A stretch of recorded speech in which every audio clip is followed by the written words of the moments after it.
Sasa leo bana nataka tuwekane wazi kuhusu hii issue nzima ya Diamond Platnumz na Alikiba, ugomvi wao. Unajua ni bifu la miaka mingi sana, lakini sasa unaambiwa upinzani kati ya Alikiba na Diamond Platnumz ni moja ya story kubwa sana kwenye muziki wa Bongo Flava, na umechukua miaka mingi ukibadilika kutoka ushindani wa kawaida hadi kuwa bifu ya wazi wazi kwa baadhi ya vipindi vya hapa nchini. So hii imekuwa ni story kubwa sana.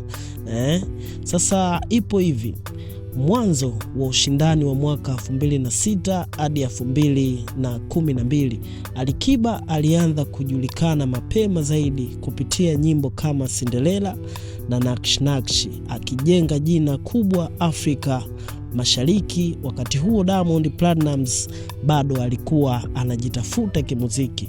Mwaka 2010 Diamond Platnumz alipata umaarufu mkubwa kupitia wimbo wa Kamwambie, na hapo ndipo mashabiki walianza kulinganisha nani anaimba vizuri, nani ana uwezo mzuri wa kuimba, nani ana sauti nzuri zaidi, na nani ana hit kali zaidi, nani mfalme wa Bongo Flava kati ya Alikiba na Diamond Platnumz. Hapo mwanzo hapakuwa na ugomvi, ulikuwa ni ushindani wa kawaida tu wa kisanii. Sasa mwaka wa 2012 hadi 2015, kadri Diamond alivyoendelea kutoa hit nyingi kama Number 1, Mbagala, alianza kupanda kwa kasi sana kimataifa. Kwa upande wa Alikiba, alipunguza kutoa nyimbo kwa kipindi fulani, lakini bado alikuwa na fan base kubwa sana. Mashabiki wakaanza kugawanyika, so hapo pakatengenezwa na timu mbili. Hapa palikuwa pana timu Kiba na timu Diamond Platnumz. Mitandaoni na kwenye media, mijadala ilizidi kuwa mikubwa zaidi, na nani ana uwezo wa kuimba live, na nani ana stage performance kali, nani influencer mkubwa.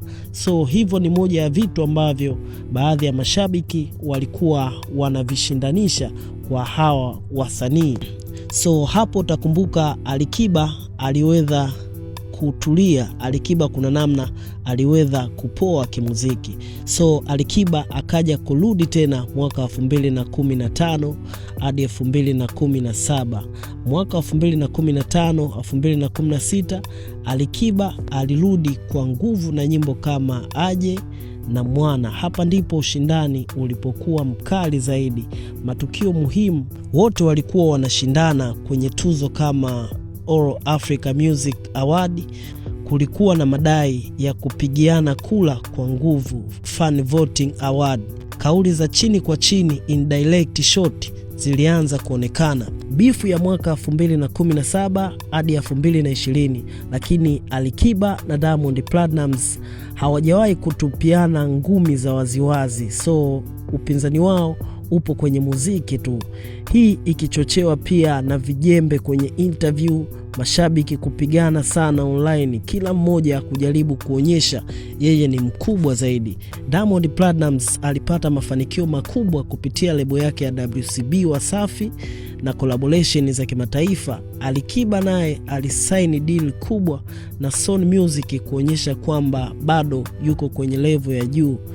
Kipindi cha utulivu na heshima 2020. Sasa miaka ya karibuni hali imekuwa tulivu zaidi, hakuna mashambulizi ya wazi, kila msanii akaendelea na kazi zake, wote wanaonesha heshima hadharani, ingawa mashabiki bado wanalinganisha ukweli.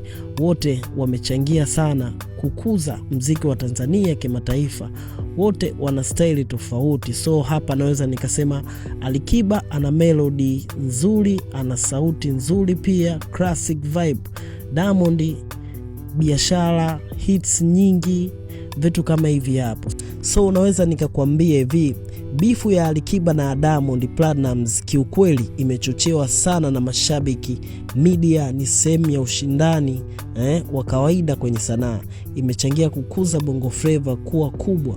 So kwa kifupi, naweza nikasema hawa wawili naweza nikasema hawana uadui.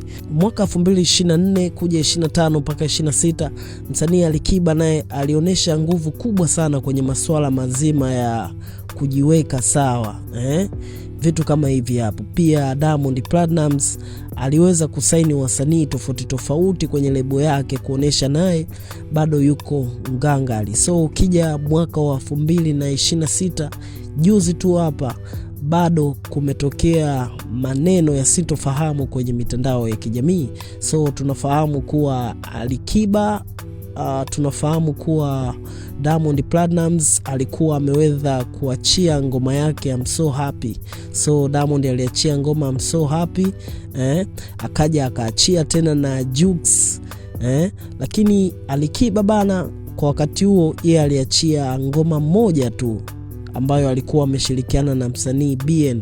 So ngoma hiyo ilionekana kwenye mitandao ya kijamii ni ngoma pendwa sana. Baadhi ya watu tofauti tofauti kwenye mitandao ya kijamii walikuwa wanaifanyia challenge nyimbo hiyo ya BN na Alikiba. So kuna moja ya show ambayo Alikiba alikuwa anaipiga Mwanza. So kuna vijembe ambavyo alikuwa ameweza kuviongea kuwa watatoa tena na tena na tena, au sasa ni upande wa pili ambao ndo upande wa Diamond Platnumz, kuwa watatoa nyimbo tena na tena na tena, lakini yeye atatoa moja tu. Mfano mzuri ni hii ngoma ambayo alikuwa ameitoa na BN. So ni ngoma ilikuwa pendo sana, mpaka sasa naweza nikakwambia ni ngoma pendo sana. Hata ukija kwenye mitandao ya kijamii, challenge tofauti tofauti kwenye mitandao ya kijamii unaziona. So naweza nikasema kwa hapa, naweza nikasema Alikiba yeye amempiga teke Diamond. Diamond utakumbuka ameachia ngoma 2 mfululizo, lakini Alikiba ngoma moja tu bado inaendelea kufanya vizuri. Je, unavodhani hii bifu inakuza mziki wa Tanzania au ni bifu ambayo haipo sawa, ni bifu ambayo haifai kabisa kwenye masuala mazima ya mziki? Je, utashusha comment, takuja kupita nayo.